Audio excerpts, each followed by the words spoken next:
Kaliang persya ka Voice the People Party VP haks ni thodeng kala suspon UMLE ka not sulong ba adalbat nongrum harangkat bik sangut kidkhot nang talai snem kanthi namar ka jengkano balai ikam ba persya ya ka parti ya kan ni karai la siem haden bak state executive committee la ni ke SEC kala syong bisar bha ya ki jubab jong UMLE bat kisangut kinong elam kata ki bakantop ya usnar bor lalu imti jamir Wilston Sosyang, Bat Urichen, Busnes, Marwen, ya ka show cause notice, bala ski, hak tarik luber. Ha ka siti sa uba adalbat nongrom, Vice President VP, Dr. Karachen, ulong, ni siya makajubab jong pi,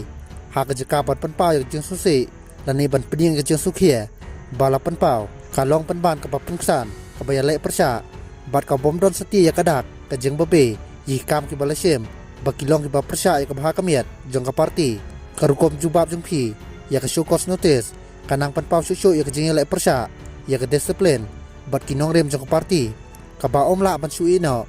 haden ka jengel keren ka basanibha ka parti kala syem ya ka jubab jong pi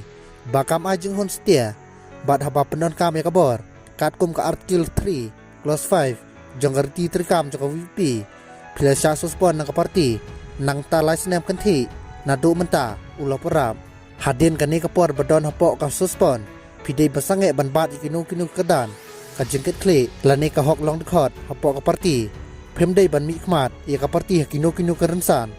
labdha ipi ban kier ka ban le ikinu kam ki banang persnu susu ya ka parti ha ka siti sa kisangut kidkhot basya suspon Dr. Karachen ulong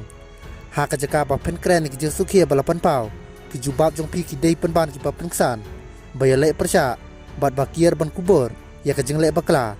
ka parti ka syam ki jubab jong ki dei ki bom penhun bat bom la ban pediang namar kata kat kum ka artikel 3 clause 5 bat artikel 12 jong riti terkam ka VP pila sya suspon nang parti nadu menta kat badang ab ya karai banang syam dak state executive committee laong city